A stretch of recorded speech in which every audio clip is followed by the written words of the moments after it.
మనం ఆరోగ్యం అంటే ఎవరైనా మీకు ఏ అనారోగ్యం లేదు అని అంటే మీరు ఆరోగ్యంగా ఉన్నారని అర్థం కాదు. మీరు పొద్దున్న లేవగానే జీవశక్తితో తొణికిసలాడుతూ ఉత్సాహంగా ఉన్నారా? లేదా హెల్త్ అనే పదం హోల్ అనే మాట నుంచి వచ్చింది. మీకు హోల్నెస్ అనే మాటకు అర్థం తెలియాలి. అంటే మనసు, శరీరం, శక్తి మీ ఉనికికి సంబంధించిన ప్రాథమికమైన స్వభావం.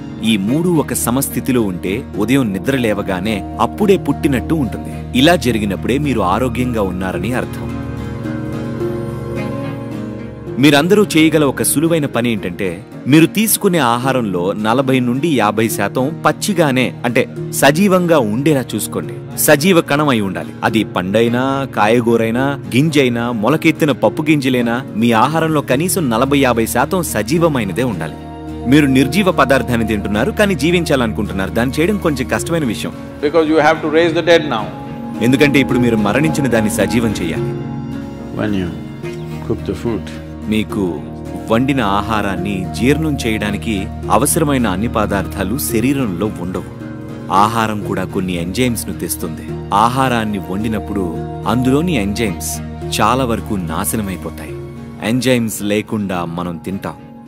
అప్పుడు శరీరం వాటిని మళ్లీ పునర్నిర్మాణం చేసుకోవాల్సి ఉంటుంది. శరీరం ముందుగా నాశనమైన ఎంజైమ్స్ ను పునర్నిర్మించుకోవడానికి శ్రమ పడుతుంది. ఆ తర్వాతే ఆహారాన్ని జీర్ణం చేసుకుంటుంది. సాధారణంగా ఆహారాన్ని తీసుకున్న గంటన్నర వరకు అది శరీరాన్ని కుంగదీస్తుంది. ఆ తర్వాత అది నెమ్మదిగా కోలుకుంటుంది. మీరు ఆ విషయాన్ని గమనించారా? అందువల్ల ఆహారం శక్తి కోసం. కానీ మనం దాన్ని ఎలా తయారు చేస్తున్నామంటే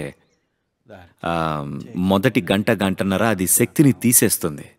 ఆ తర్వాతే అది మళ్ళీ తిరిగి వస్తుంది.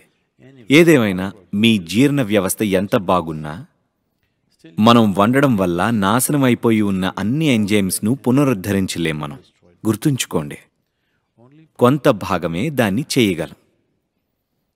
మీ జీర్ణ వ్యవస్థ చాలా బాగుంటే మీరు నాశనం అయిపోయిన ఎంజైమ్స్లో 40 నుండి 50% మాత్రమే పునర్నిర్మించగలరు. అది కొంచెం బలహీనమైనదై ఉంటే అది ఇంకా చాలా తక్కువ శాతం ఉంటుంది. ఏమైనా మీరు వండిన ఆహారాన్ని తీసుకుంటూ ఉంటే మీరు తినే దానిలో సాధారణంగా 50-60% వృధాగా పోతూ ఉంటుంది. కానీ శరీరం ఆ ప్రక్రియను చేయవలసే ఉంటుంది.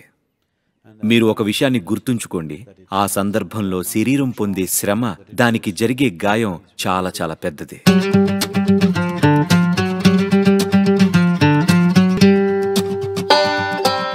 ఆహారం ఒక్కొక్కరికి ఒక్కొక్క విధంగా అనిపిస్తుంది. కానీ శరీరానికి ముఖ్యంగా ఇది ఇంధనం. మీరు సరైన ఇంధనాన్ని వేస్తే అది ఒక విధంగా పనిచేస్తుంది. మీరు అలా చేయకపోతే అది ఏదో రకంగా సర్దుకుంటుంది. నేను మీకు ఇలా తినండి, అలా తినండి అని చెప్పడం లేదు. ప్రయోగం చేసి చూడండి, సరేనా? ప్రయత్నం చేసి చూడండి. మీరందరూ ఒక పని చేయండి, ఇవాళ రాత్రి వండిన ఆహారం కాకుండా జస్ట్ పళ్ళు తిని చూడండి. రేపొదయం మీరు అలారం లేకుండా, అలారం మోగక ముందే నిద్రలేస్తారు. నిద్రలేచాక కళ్ళు తెరిపిడి పడకపోవడం, నులుముకోవడం ఏమీ ఉండవు. మీరు నిద్రలేస్తారు, చురుగ్గా ఉంటారు. చాలా మందికి ఈ శరీరంలో హాయిని తీసుకురావడం ఎలాగో తెలియదు. దురదృష్టవశాత్తు 195% మందికి ఈ విషయం తెలియదు. ఎందుకంటే మీరు పనికిరాని ఇంధనాన్ని వేస్తున్నారు కాబట్టి. మీరు ఈ శరీరాన్ని గాలిలాగా తేలిగ్గా ఉంచవచ్చు. అది మీకంటే ముందే ఉంటుంది. శరీరాన్ని మీరు లాగనక్కర్లేదు. మీ వెనకాల మీరు హాయిగా మీ పనుల్లోకి వెళ్తారు. మీరు ఇది చేసి చూడండి, సరైన ఇంధనాన్ని వేయండి.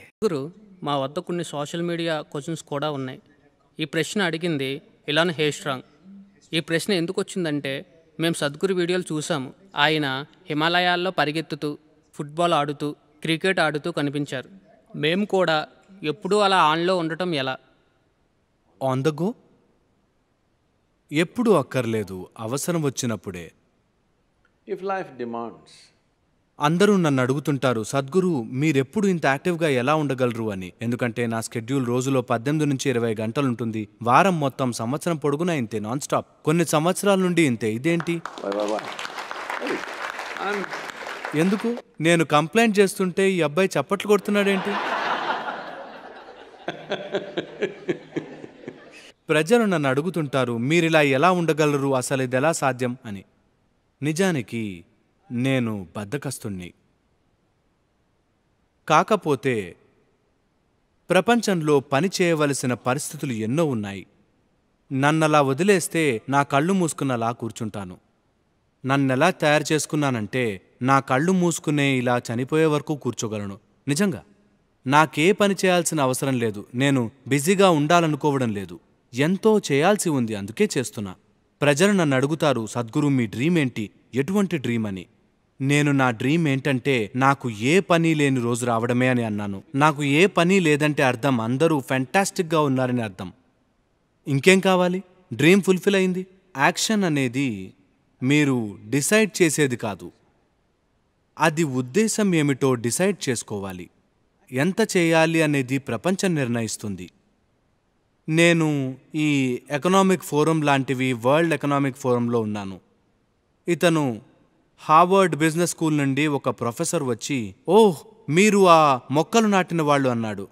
దానికి నేను మొక్కలు నాటిన వాడిని కాదు అన్నాను. అతను లేదు లేదు మీరు కొన్ని లక్షల చెట్లు పెంచారు.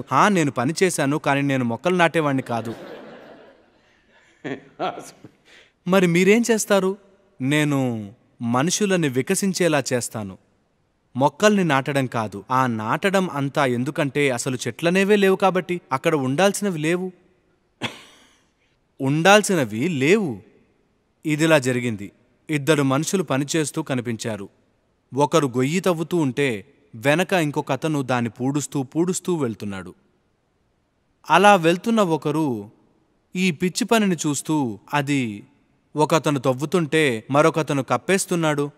ఆ మనిషి వాళ్ళని ఆపి, మీరిక్కడేం చేస్తున్నారు? ఒకరు తవ్వుతుంటే మరొకరు పూడ్చేస్తున్నారు. వారు దానికి, లేదు మా మధ్యలో ఇంకో అతను లీవ్లో ఉన్నాడు, ఆయన మొక్కలు నాటేవాడు. ఆయన లేడు, మేం మా పని చేస్తున్నాం. చాలామంది ఇలాగే పని చేస్తున్నారు. నేను నా పని చేస్తున్నాను. ఈ భూమి మీద మీకే పని లేదు. భూమికి పని అవసరమైతే, ప్రపంచానికి పని అవసరమైతే మనం చేద్దాం. లేదంటే ఇది నా పని అని ఎందుకు అనుకోవాలి? సద్గురు మీ మిషన్ ఏంటి? ఏ ఆశయము లేదు, సరదాగా తిరుగుతున్నాను. ఎందుకంటే మీకంటూ ఒక మిషన్ లాంటిదేది ఉండకూడదు. లైఫ్కి ఒక మిషన్ ఉంది. దానికి మీరు కొంత సహాయం చేసి చేయి కలిపితే అది చాలు. మీకొక మిషన్ అనేదేంటి?